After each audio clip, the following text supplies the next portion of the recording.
네, 가지고 계신 성경책 시편 1장 1에서 6절까지의 말씀을 함께 읽어보도록 하겠습니다. 시편 1장 1에서 6절까지의 말씀입니다. 같이 읽어보겠습니다. 시작. 복 있는 사람은 악인들의 꾀를 따르지 아니하며 죄인들의 길에 서지 아니하며 오만한 자들의 자리에 앉지 아니하고 오직 여호와의 율법을 즐거워하여 그의 율법을 주야로 묵상하는도다. 너는 시냇가에 심은 나무가 철을 따라 열매를 맺으며 그 잎사귀가 마르지 아니함 같으니 그가 하는 모든 일이 다 형통하리로다. 악인들은 그렇지 아니하며 오직 바람에 나는 겨와 같도다. 그러므로 악인들은 심판을 견디지 못하며 죄인들이 의인들의 모임에 들지 못하리로다. 무릇 의인들의 길은 여호와께서 인정하시나 악인들의 길은 망하리로다. 네, 오늘부터는 시편에 있는 말씀들을 하나씩 살펴보려고 합니다. 시편은 150편으로 되어 있고요. 다양한 시들이 있습니다. 그래서 이 시간에 개관을 하기에는 내용이 너무 많기 때문에 시를 차라리 하나하나 읽으면서 같이 하면 좋겠다는 생각을 해보았습니다. 여러분 시편 1편 윗절을 한번 보아주십시오. 거기에 보시면은 표제가 하나도 없습니다. 그러니까 시편 1편은요 시편 1권에 대한 서론이기도 하지만 전체에 대한 서론이기도 합니다. 무슨 이야기냐면 웬만한 시편에는 표제어가 있어서 왜 찬양하는지 어떤 악기로 찬양하는지 이런 이야기가 적혀 있거든요. 시편엔 그런 게 없습니다. 150편까지의 모든 것들을 아우를 수 있는 문과 같은 역할을 해줍니다. 이곳을 잘 열어야 나머지 시편을 잘 읽을 수 있습니다. 알고 계신 것처럼 시편은 5권의 모음집입니다. 1에서 41편이 1권, 그리고 42편에서부터 72편까지가 2권, 그리고 73에서 89까지가 3권, 마지막 네 번째는 이 90에서 106까지, 그리고 마지막 5번째는 107에서 150까지 해서 총 5권으로 이루어져 있습니다. 이 화요일 저녁에 주어지는 이 시간 동안 시편에서 각각 이야기하는 대표적인 시들을 하나씩 좀 찾아보려고 합니다.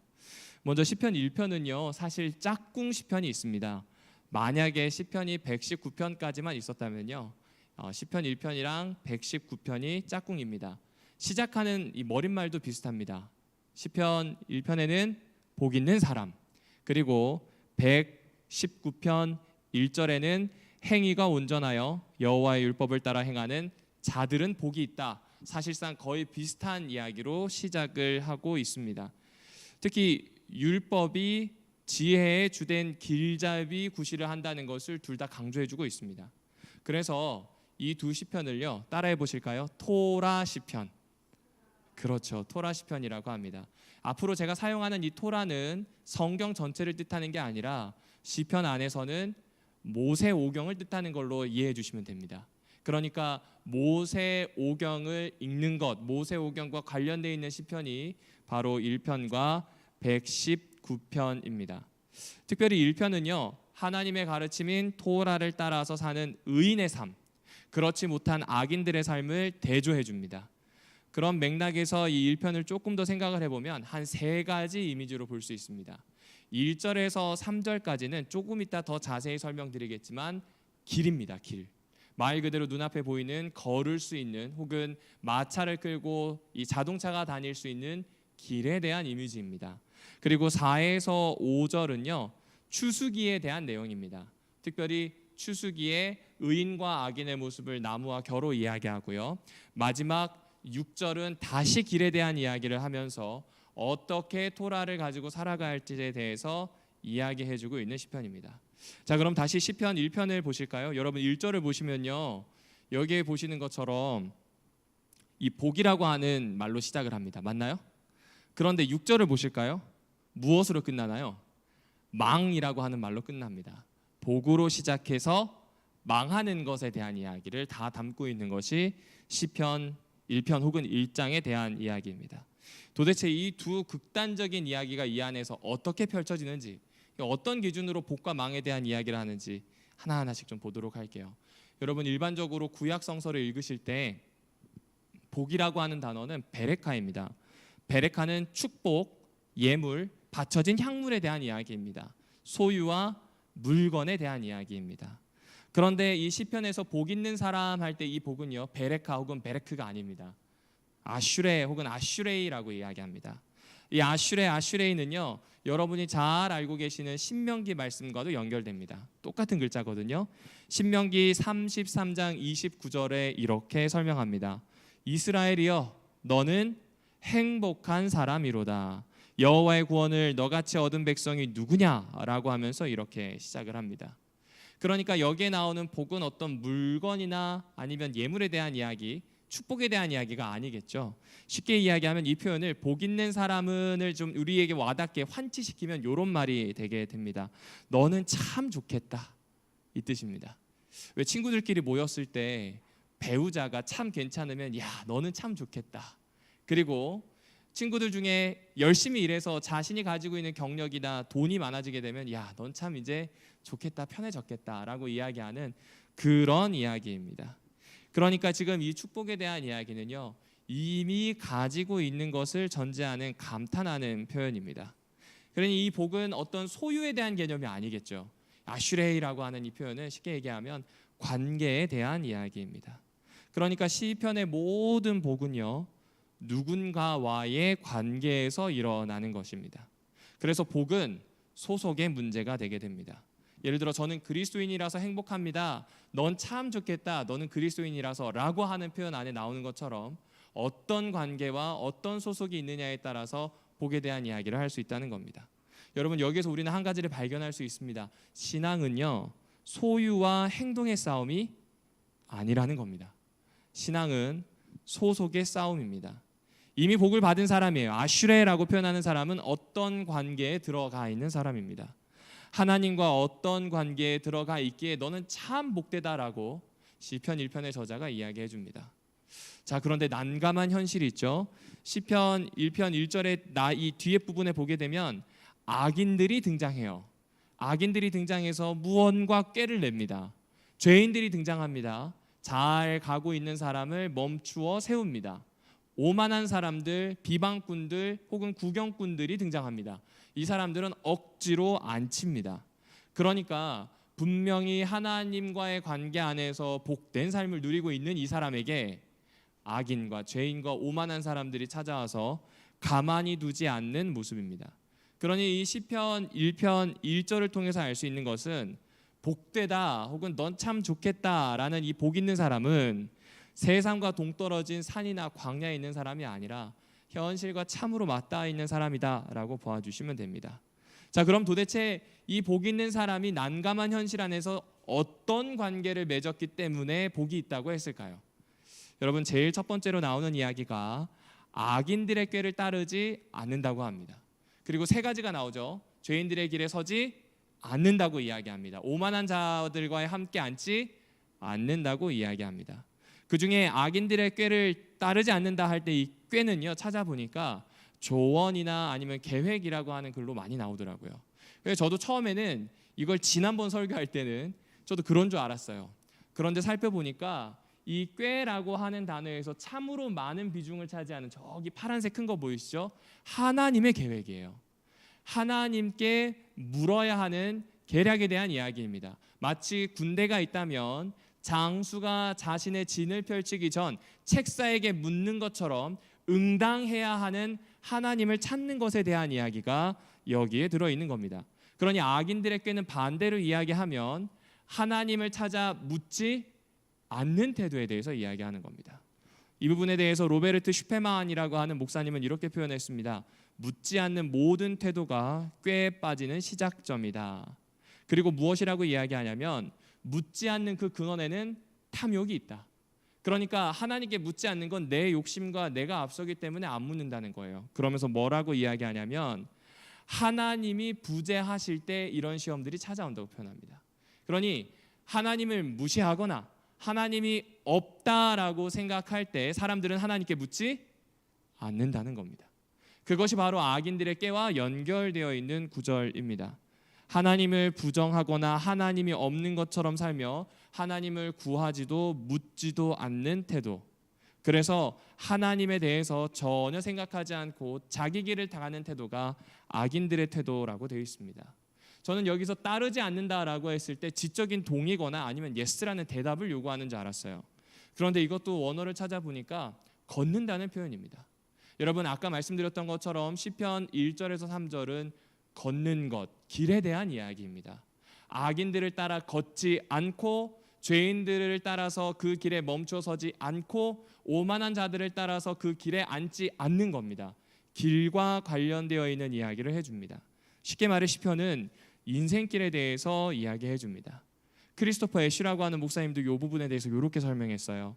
하나님의 위대한 목으로 초대하는 정문에 서 있는 것과 똑같아요. 이거를 잘 열고 그 길을 잘 나가야 시편을 이해할 수 있다. 이렇게 이야기하고 있습니다. 어쨌든 길에 대한 이야기로 오늘 우리에게 시편의 문을 열어주고 있는 겁니다. 그런데 이 길에 대한 이야기는 걷는 것, 서는 것, 앉는 것으로 점점점 이 심상이 확대되는 걸 좀 보실 수 있습니다. 참으로 인류는 타락하면서 이 세 가지가 점점점 무너지게 되었던 것 같아요. 걷지 말아야 할 그 길을 걷고 멈추지 말아야 할 곳에서 섰고요. 떠나야 할 곳을 되려 앉는 그런 모습을 찾아볼 수 있습니다. 누구를 통해 이 모습을 좀 잘 설명하나 살펴봤더니 창세기 13장에 등장하는 아브라함의 조카 롯이 그렇습니다. 여러분 롯을 한번 생각해 보실까요? 삼촌과 함께 참 열심히 잘 다녔어요. 믿음의 사람이에요.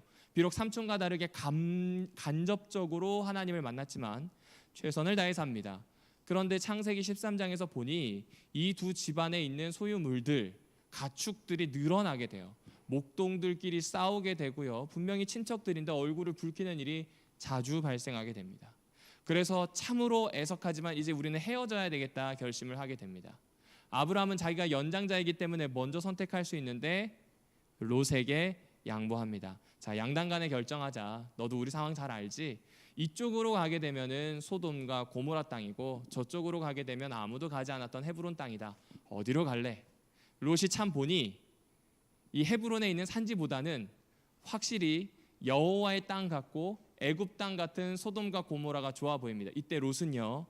여기 이 시편 1편 1절에 나오는 이 복있지 않은 악인들처럼 여호와께 묻지 않습니다. 여호와께 묻지 않고요. 창세기 13장 11절에 이렇게 표현합니다. 제가 읽어드리겠습니다. 그러므로 롯이 요단 온 지역을 택하고 동으로 옮기니 요단 온 지역 소돔과 고모라가 있는 그 지역을 택하고 동쪽으로 이동합니다. 지난번 제가 한번 말씀드렸던 것처럼 창세기는요 동쪽으로 가는 것을 방황으로 봅니다.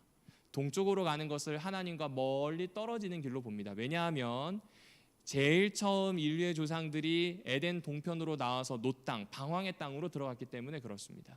반대로 동쪽에서 시작해서 서쪽으로 들어가는 건 좋은 것으로 봅니다. 성전의 문이 동에서 서로 나 있는 것처럼 하나님을 찾아 돌아오는 모습을 형상하기 때문에 그렇습니다.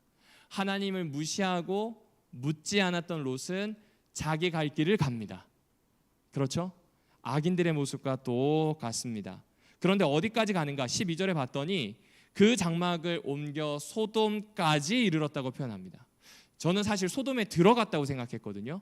그런데 영어 성경을 보니까 near to 소돔이라고 되어 있습니다. 소돔 근처에 가서 멈춥니다. 뭐 하냐면 소돔 근처에 가서 지금 시편 1편 1절에 나오는 것처럼 죄인들의 길에 서는 것, 멈추어 서는 일을 하게 됩니다. 그런데 들어가지 않고 그 앞에 멈춥니다. 왜 그럴까요? 아브라함을 통해서 봤거든요.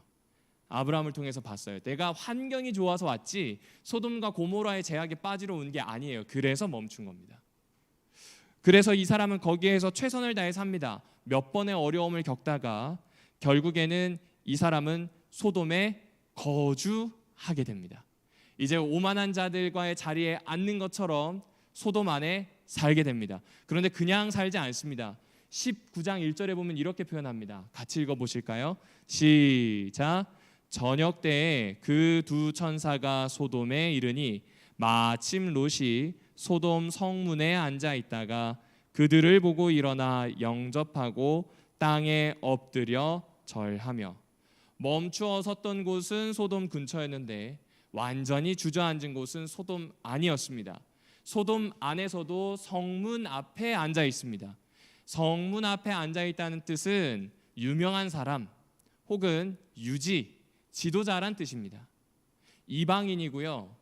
유목하던 사람이 성 안에 들어와서 유지까지 올라가려면 얼마나 성실하게 최선을 다해 살았겠습니까? 그는 그렇게 해서 존경받는 자리, 결정할 수 있는 자리, 힘이 있는 자리까지 가게 됩니다. 그때 아브라함은 무엇하고 있었냐? 여전히 헤브론에서 양치고 있었습니다. 모습이 확실히 달라졌죠? 그런데 그 결과는 어떻게 됩니까? 여러분이 잘 아시는 것처럼 창세기 19장에 나오는 사건은 이때가 유일하게 롯의 정점이라고 설명합니다. 소돔이 망하게 되고요. 롯의 가족들이 출발하게 됩니다. 사위들은 자기를 버렸고요. 딸들과 아내만 챙겨서 이 재산도 제대로 챙기지 못하고 나옵니다. 지금까지 일군 모든 명성과 재산을 다 잃고요. 마지막으로 아내까지 잃어요. 아내까지 잃어요. 그리고 소알 근처에 가서 어떻게 저렇게 동굴에 지내다가 딸들과의 관계도 망치게 됩니다. 바람에 나는 겨와 같고 결국 아기는 망한다고 했던 시편 1편에 나오는 이야기와 어쩌면 똑같다는 생각을 해보게 됩니다. 여러분 이렇게 생각을 해보니까요. 아기는요 악당으로 태어난 사람이 아니라 다시 말씀드리지만 하나님을 무시하는 사람, 하나님의 말씀을 애써 밀어내는 사람, 하나님께 뜻을 여쭙지 않은 사람이라는 걸 알 수 있습니다. 왜냐하면 롯은 처음부터 악당이 아니었기 때문에 그렇습니다. 따라서 우리는 하나님의 뜻을 무시하거나 하나님의 뜻을 멀리하는 것, 그런 것들을 따르지 않고 그런 사람들과 함께 멈춰서지 않고 앉지 않아야 한다는 이야기를 이곳에서 해주고 있습니다. 여러분 길이라고 말씀드렸잖아요. 늘 그리스도인, 늘 복 있는 사람에게는 양쪽의 길이 생깁니다. 하나는 악인들의 꾀를 쫓아갈 수 있는 길이 있고요. 다른 하나는 그 길이 아닌 다른 길로 갈 수 있습니다. 제 친구 중에 한 명이 신앙을 하지 않아요. 이 신앙을 하지 않는데 이 친구는 저에게 늘 하는 이야기가 야 담배도 못 펴보고 돼지고기도 못 먹어보고 인생이 뭐 그러냐 이러더라고요. 그냥 반대로 얘기했습니다. 저도 김상래 교수님한테 배운 대로 너는 담배를 꼭 펴야 하지만 나는 안 필 수 있고 필 수도 있다. 돼지고기 나 먹을 수도 있고 아니 먹을 수도 있다 라고 이야기를 해줬습니다. 누가 더 자유로울까요? 늘 두 가지 중에 하나를 선택할 수 있는 사람이 복 있는 사람, 오로지 한 길, 이 한 길만 선택하는 사람이 오히려 악인인 겁니다. 성경에서는 하나님을 무시해서 하나님의 길이 아닌 다른 쪽을 선택할 수 없는 사람들의 이야기가 참으로 많이 나오게 됩니다. 그럼에도 불구하고 복 있는 사람, 특별히 이곳에 앉아있는 모든 그리스도인들에게는 동전의 양면처럼 앞면을 선택할 수도 있고 뒷면을 선택할 수 있는 그 삶이 우리에게 열려져 있다고 이야기합니다. 더구나 더 중요한 것은 롯의 이야기를 통해서 아시겠죠? 이것은 단 한 번의 이벤트로 결정되는 것이 아닙니다. 꽤 긴 시간 과정을 겪으면서 일어나게 되는 일입니다. 이것이 바로 복 있는 사람의 길과 악인에 대한 길에 대한 이미지를 이야기해주고 있습니다. 자, 그런데 복 있는 사람은 이런 악인들과 다른 것이 그냥 안 한다는 부정적이고 소극적인 것만 있을까요? 아니요, 그렇지 않습니다. 여러분 2절을 보실까요? 오직 여호와의 율법을 즐거워한다는 표현이 나옵니다. 여러분 복된 사람은요 도라라고 불리는 여호와의 율법을 즐거워하는 사람입니다. 저는 그냥 토라를 율법으로만 알고 있었는데 궁금해서 좀 원어를 찾아봤더니 야라에서 온 말일 가능성이 크답니다. 이 야라가 뭐냐면 이정표, 가르침 두 뜻을 가지고 있습니다. 그러니까 토라는 여호와 하나님께서 인생길에 세워주신 이정표입니다. 토라는 여호와의 가르침입니다. 하나님께서 우리에게 손가락으로 가르쳐서 알려주는 것이 바로 토라라고 보시면 됩니다. 그런데 여기 보면 율법을 즐거워한다는 말이 나옵니다. 이 새한글 번역에서는 이렇게 표현합니다. 자신의 기쁨을 여호와의 가르침에 두었다라고 표현합니다. 여러분이 언제 가장 이 어떤 대상을 두고 기뻐하십니까? 사랑할 때 아닌가요? 사랑하는 사람과 이야기하는 거 보면 역사를 바꾸는 큰 이야기나 대단한 이슈는 하나도 없습니다. 그저 시시콜콜한 이야기입니다. 일상의 이야기예요. 근데 그 대상을 사랑하기 때문에 그 모든 것이 기쁘게 받아들여지는 것입니다. 미주알 고주알, 서로가 서로를 즐거워하면서 나오는 겁니다. 성도의 최고의 이미지는 바로 하나님을 즐거워하는 것, 그분의 이정표가 되는 그 가르침을 기뻐하는 것이라고 이야기해 줍니다. 그 즐거움 끝에는 흥얼흥얼거리는 노랫소리처럼 이것이 자꾸 밖으로 새어나오게 됩니다. 대상과 최대한 가까우면 가까울수록, 사랑하면 사랑할수록, 어우러질수록 즐거워하게 됩니다. 시편은 관계로서의 복을 이야기하는 책입니다. 하나님과 밀착되어 있을 때 즐거워하고, 하나님과 밀착되어 있을 때 그분에게 나오는 모든 가르침과 이야기들을 행복해 한다는 이야기가 여기에 적혀 있습니다. 그런데 생각을 해보면 신앙생활이 때로는 협조 공문을 요청하듯 미팅 시간을 잡고 그렇게 하나님을 만나지 않나라는 생각을 해봅니다. 그런데 성경에 나오는 인물들을 보면 하나님과 개인적으로 만나는 경험이 참 많았던 것 같아요. 그냥 친했다고 표현합니다. 모세가 그랬고요, 다윗이 그랬고, 아브라함이 그랬습니다. 어쩌면 악인들, 죄인들, 오만한 자들 다 복수, 하나, 둘 혹은 그 이상의 사람들에 대한 이야기입니다. 그런데 복 있는 사람, 단수 한 사람에 대해서 이야기합니다. 왜 그럴까요? 개인적인 깊은 관계를 가지기를 바라는 의도가 아닌가라는 생각을 해보게 됩니다. 복 있는 사람, 의인, 악인들, 죄인들, 이렇게 갈라놓은 것을 통해서 알 수 있습니다. 여러분, 두 집단의 길은 한 개인과 한 집단의 이 두 종류의 다른 길이 있습니다. 여행하는 이 방식도 다르고요, 살아가는 방식도 다를 수밖에 없습니다. 어쩌면 의인들의 길은요, 악인들과 죄인들의 교통 흐름을 거슬러서 평생 씨름해야 되는 길인지도 모르겠습니다.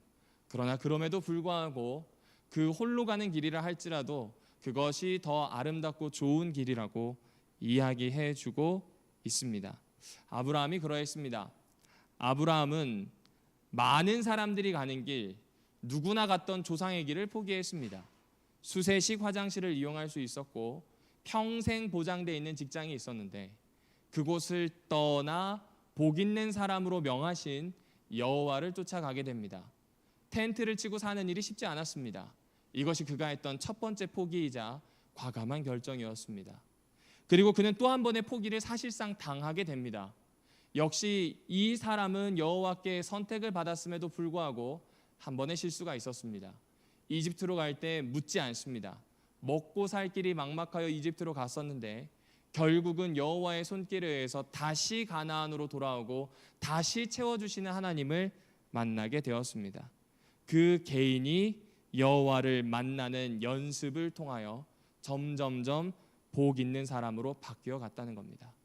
다시요, 우리는 소속의 문제를 늘 생각해야 합니다. 복수로 되어 있는 집단에 들어가 여호와와 다른 길을 갈지, 단수로 되어 있으며 1대1로 만나 그분과 깊이 사귈지를 두 길 중에 한 길을 선택해야 한다는 것을 시편 1편은 알려주고 있습니다. 그리고 2절 이하에서는 이 다음과 같이 이야기합니다. 그의 율법을 주야로 묵상한다라고 되어 있습니다. 사실 제가 말씀 묵상을 가르치거나 아니면 이 세미나를 하면서 같이 활동을 할 때 이 구절을 두고 매일매일 묵상하는 것이 얼마나 중요한지를 이야기합니다. 그리고 출애굽기에 나오는 만나에 대한 이야기를 하면서 꼭 이 질문을 드려요. 만나 유통기한 며칠이죠? 하루입니다. 하루 있다가 사라지게 되므로 매일매일 해야 된다고 이야기했습니다. 그런데 이번 설교를 준비하면서 시편 1편에 대해서 언급한 다른 사람들의 기록이 없나 찾아보다가 아우구스티누스의 기록을 보게 되었습니다. 그 사람이 뭐라고 표현하면 이 주야라고 하는 것을 꼭 하루하루로 볼 필요는 없을 것 같다라는 상상력을 발휘합니다. 주야, 어두운 때와 좋은 때, 기쁜 때와 그렇지 않은 때, 화나는 때와 평온한 때, 희노애락이 섞여 있는 평생에 대한 시간에 대해서 이야기하지 않을까라는 이야기를 해주더라고요. 저도 동의하게 되었습니다. 월터 브루그만이라고 하는 목사님이 마침내 시인이 온다라고 하는 그 책에 서문에 써두었습니다. 항해사가 자신이 평생 쌓은 기술로 엄청난 폭풍을 이겨낸다면, 기술자가 자신이 지금까지 쌓아 올린 최고의 노하우로 어떤 작품을 남긴다면, 등반가가 지금까지 평생 쌓아 올린 기술을 가지고 험난한 산들을 오르고 내리는 그 지난하고 꽤 긴 그 시간을 잘 견뎌 결국 정복한다면, 그 끝에는 마침내 시인이 온다라는 이야기를 해주고 있습니다. 그러니까 시라고 하는 것은 이 사람들의 수많은 시간이 녹여져 있는 언어라는 이야기입니다. 아프거나 좋거나 아니면 행복하거나 어렵거나 노하우가 있어서 견뎌내거나 새 것을 억지로 배워가며 도전하거나 그 모든 시간이 담겨 있는 겁니다. 수없이 많은 밤을 눈물로 지새웠던 그 시간들이 한 문장, 한 단어로 고백할 수 있는 시가 되는 겁니다. 그래서 마침내 그들의 삶은 시인처럼 되어서 한마디와 한 단어가 누군가의 가슴을 치고 누군가의 가슴을 공명하도록 만든다라는 이야기를 해주는 것 같습니다. 에베소서 2장 8절에 보면 우리는 그의 만드신 바라라고 이야기합니다. 이 만드신 바가 그냥 한번 만들었던 어떤 물건에 대한 이야기가 아니라 히브리어 원문으로 보게 되면 작품이란 뜻을 가지고 있다고 합니다. 비록 우리 인생이 하나님의 형상에서 멀어진 타락의 모습을 지고 태어났지만, 그럼에도 불구하고 하나님께서는 차츰차츰 우리를 하나님의 형상으로 빚어 가십니다. 기술자의 손으로 빚어져 가며 걸작이 되는 그 순간 마침내 우리는 여호와의 시가 되어서 나가게 될 겁니다. 그때 가장 필요한 것이 무엇인가? 주야로 우리의 희노애락 평생을 거쳐 여호와 하나님과 맞닿는 경험이 필요하다라고 되어 있습니다. 이것을 좀 더 와닿게 설명해 보겠습니다. 여러분 언제 신앙을 제일 처음 시작하셨습니까? 저는 모태신앙입니다. 그런데 성경을 읽고 성경에 대한 것이 와닿기 시작했던 때가 제가 중학교 1학년이었던 14살 겨울로 기억합니다. 그런데 14살 성경을 읽을 때와 지금 읽을 때가 다릅니다. 저희 아버지가 이제 가끔 집에 내려가면 목회자인 저를 앉혀두고 성경을 읽으면서 30대 때 어땠고 50대 때 어땠고 지금 70이 되어서 읽는 성경이 어떤지를 이야기해 주십니다. 달라지는 겁니다. 성경이 매번 다른 내용이 있어서 달라질까요? 아니요. 성경을 끼고 희노애락을 경험하였기 때문에 내가 10년 전, 20년 전과 또 앞으로 10년 후에 읽을 성경은 달라질 수밖에 없는 것입니다. 따라서 평생을 두고 토라, 다른 책이 아니라 시편에서 소개하고 있는 이 율법의 내용들을 잘 마음에 가져야 하는 것, 이것이 바로 시편 저자가 해주는 이야기입니다. 여기에 묵상하다라고 하는 단어는 하가입니다. 아마 중얼중얼하다 혹은 깊이 생각하다로 알고 계실 겁니다. 어느 정도 맞습니다. 그래서 제가 일일이 한번 찾아봤습니다. 성구를 찾아봤더니 이사야서에 참 많이 나왔던 게 뻐꾸기의 울음소리, 짐승이 배고파서 으르렁거리는 소리가 있습니다. 배가 고파서 으르렁거리듯 성경을 읽으라는 겁니다. 그리고 여기에 묵상하다라고 하는 하가는 일반적으로 알고 계시는 것처럼 반복해서 되새김질하듯 읽는 것입니다. 상상을 해보십시오. 배가 고픈 짐승이 으르렁거리듯 율법을 읽고요. 그리고 그것의 맛을 알게 되었을 땐 몇 번이고 곱씹는 그 모습 말입니다. 배를 채울 뿐만 아니라 미각을 채우고 삶을 채우는 성경을 참으로 반복해서 읽기를 이야기해주고 있습니다. 그렇습니다. 이 두 개념이 합쳐진 묵상이라고 하는 이야기를 통해서 우리는 주야로 묵상하는 것이 무엇인지를 알 수 있는 것 같습니다. 여러분 이걸 조금 더 와닿게 설명을 해보겠습니다. 시편 1편 2절에 보면 악인들의 꾀와 죄인들의 길과 마지막으로 오만한 자들의 자리에 앉지 않음에 대해서 이야기합니다. 저는 이 앉는다는 표현에 주목하고 싶습니다. 여러분 이 앉는다라고 하는 표현은 일어설 생각이 없다는 겁니다. 구경꾼이라는 이야기입니다. 분명히 여호와의 말씀이 있고 여호와의 말씀으로 선한 것이 보입니다. 복 있는 사람의 삶을 보면서 감동을 받고 박수를 보내지만 일어서서 돌아서서 다시 여호와가 있는 곳으로 걷기를 선택하지 않는 사람, 그저 앉아 있는 사람입니다. 왜 그럴까요? 여호와의 말씀, 여호와의 뜻이 그에게 큰 의미가 없기 때문에 그렇습니다. 좋은 것도 그렇지 않은 것도 그저 구경할 뿐입니다. 그런데 여기에 나오는 복 있는 사람은 구경하는 사람이 아니라 율법을 묵상하는 사람, 중얼중얼 거리는 사람입니다. 여러분, 중얼중얼 거릴 때 청자는 저예요. 그러면 듣는 화자는 누구일까요? 중얼중얼 거리는 소리를 다른 사람이 듣기를 바라면서 중얼중얼 거리는 경우도 있겠지만 대부분 중얼중얼 거릴 때 이걸 듣는 사람은 누구이겠습니까? 나죠. 보는 사람에서 듣는 사람으로 건너가야 함을 이야기합니다. 여러분, 요한복음에 보시면 베데스다 연못에 누워 있었던 38년 된 중풍병자가 나옵니다. 그 삶의 자리를 단 한 번도 떠난 적이 없습니다. 머물러 앉아서 혹은 누워서 그저 바라만 보았습니다. 연못 안으로 누군가 뛰쳐 들어가는 것을 바라볼 수밖에 없었습니다. 그의 삶에는 다른 변화가 없었어요. 그저 구경할 뿐입니다. 그런데 이때 예수님이 나타나시게 됩니다. 그리고 예수님은 단도직입적으로 물어보시죠. 낫고 싶으니? 이때 뭐라고 대답해야 될까요? 네 라고 하면 참 좋은데 그렇지 않습니다. 그는 본 것을 얘기합니다. 물이 움직일 때 저를 넣어주는 사람이 없더라고요. 그때 넣어지면 저는 나았을 텐데 그렇지 않고 38년을 살았더니 억울합니다 라는 이야기를 합니다. 예수님은 그때 얘기하면서 혼내지 않으세요. 예수님은 그 다음 한 번 더 이야기하시게 됩니다. 뭐라고 이야기하시냐면 일어나서 너의 짐을 싸라고 이야기합니다. 여러분, 평생 베데스다 연못을 구경하던 이 사람의 귀에 예수의 음성이 들리게 되었습니다. 보던 사람이 듣는 사람이 되었어요. 그러자 그의 다리에는 힘이 생겼고요. 그의 팔은 놀라울 정도로 활력을 갖추었습니다. 짐을 다 꾸려서 안식일임에도 불구하고 다 챙겨 뛰기도 하고 찬양하면서 집으로 돌아가는 모습으로 마무리하게 됩니다. 이 모습은요, 이 요한복음을 읽고 있었던 당시 그리스도인들에게 매우 큰 힘이 되었습니다. 유대교회에서 예수를 믿고 초기 그리스도 교회 교인이 되었습니다. 쉬운 일이었을까요? 38년 중풍병자가 누워서 아무것도 하지 못하고 구원만 바라고 있었던 그 모습이 유대교 신자였을 때의 모습인 겁니다. 그러다가 예수를 만나게 되어서 예수의 음성을 듣게 되었을 때 그들은 뛰어듭니다. 용기가 필요하고요. 우물쭈물하는 것이 죄가 될 수 있다는 것을 알아야 했습니다. 그렇게 시작한 신앙생활이 너무 힘이 들었어요. 왜 그랬을까요? 여전히 유대교는 건재하고 우리가 믿고 있는 그리스도 교회는 작을 뿐만 아니라 유대교인들에게 핍박을 당했기 때문입니다. 그때 요한복음의 저자는 그렇게 실망할 것이 아니다. 예수의 음성을 듣는 것이 보고 있었던 유대교 시절보다 훨씬 낫다는 것을 이야기해 줍니다. 사랑하는 우리 오남교회 성도 여러분들이시여, 우리 예수님께서 왜 시편에 있는 이야기를 통해서 오늘 우리에게 말씀하시는가 생각해 보면 보는 사람에서 듣는 사람으로 다시 한 번 더 돌아서기를 바라시는 것 아닐까요?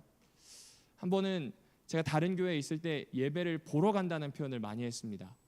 예배를 보러 간다. 맞습니다. 의미는 통해요. 근데 그 단어가 가지고 있는 것과 어쩌면 우리가 예배드리는 태도가 꽤 많이 일치하지 않을까라는 생각을 해봅니다. 예배 보는 거 아니고요. 듣는 겁니다. 드리러 가는 겁니다.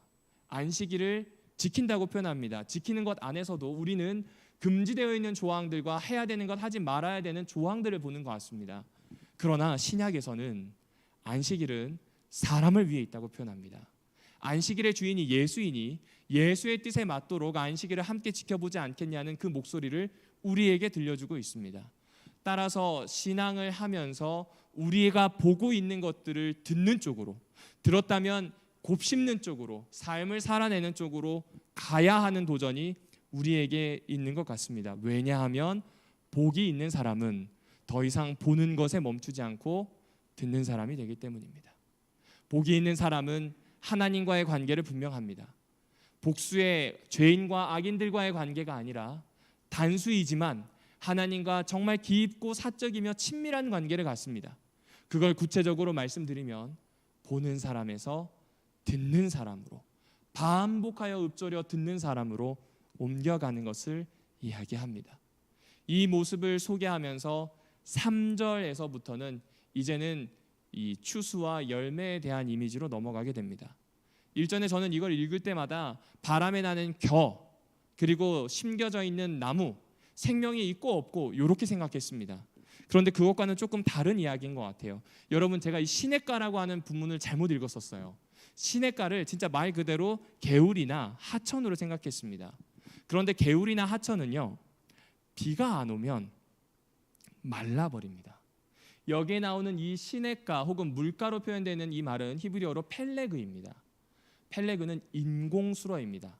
우리나라로 보자면 보나, 지금 여기 있는 오남 저수지처럼요, 거기에서 아래쪽으로 물이 흐를 수 있는 길을 만들고 논까지 대어 놓은 겁니다. 저수지가 마르지 않는 이상 아무리 외부의 변화가 있어도 이 관계수로는 쫄쫄쫄 흐르게 됩니다. 그 옆에 있는 나무라면 어떨까요? 생명력이 넘치게 될 겁니다. 중동을 한번 생각해 보실까요? 메마른 사막에 있던 나무가 관계수로가 잘 갖추어져서 늘 물을 공급받을 수 있는 곳에 심기워지게 된 것입니다. 심기우신 분은, 심기도록 하신 분은 여호와시입니다. 여호와이십니다. 그리고 여호와께서 심으신 다음에 이 만들어 놓은 관계수로는, 이 나무에게 영양분을 주는 이 물은 토라를 뜻합니다. 토라 가까이에 있고 늘 토라를 통해서 여호와께서 공급하시는 생명에 대한 이야기를 해주고 있습니다. 이는 창세기에 있는 에덴 동산을 떠올리게 만듭니다. 에덴 동산에 보시게 되면 에덴 동산 한가운데서 강줄기가 흘러나오게 되고 온 땅을 적시고 생명력이 넘치게 합니다. 여호와 하나님께서는 복 있는 사람이 율법이라고 하는 그 옆에 있을 때 얼마나 생명력이 넘칠지를 그림처럼 우리에게 보여주고 계시는 겁니다. 그리고 결국 열매를 맺습니다. 여러분, 이 시편 1편을 잠시 보실까요? 시편 1편 3절을 제가 새 한글 성경으로 읽어드리겠습니다. 물길 곁에 심은 나무 같지요, 철 따라 열매를 맺고라는 표현이 나옵니다. 제때가 되었을 때 열매를 맺습니다. 결국 문제는 열매인 겁니다. 추수기가 되었을 때 겨가 나는 거예요. 아무 때나 나는 게 아니라 겨는 추수기 때 날리게 됩니다. 잘 한번 생각해 보실까요?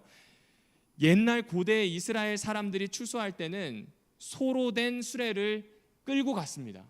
그러면 소로 된 이 수레가 끌려가면서 무엇을 하냐면 탈곡을 하게 됩니다.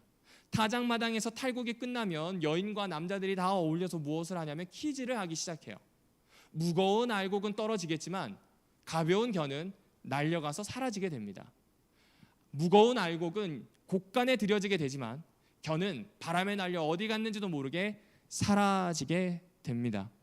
그렇습니다. 우리의 목적지가 어딘지를 보여주는 겁니다.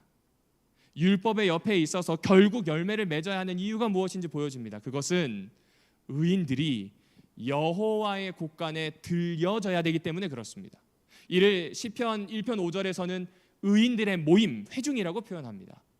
그리고 그들이 결국 여호와의 곡간 안에 들어갈 사람입니다. 그러나 여호와 하나님과 전혀 상관없이 그분이 만들어 놓은 토라라고 하는 물가가 아닌 멀리 있는 사람들은 알곡을 맺지 못하고 겨처럼 흩어지게 됩니다.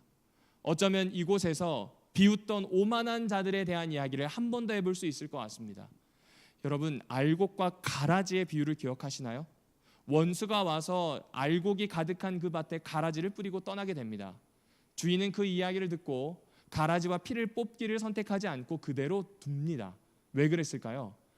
알곡이 잘 자라는 것이 주인의 목적이기 때문에 그렇습니다. 추수 때까지 혹 가라지가 너무 커가지고 막는다면 어떻게든 제거를 해야 되겠지만 그렇게 방해가 되지 않는다면 두는 겁니다.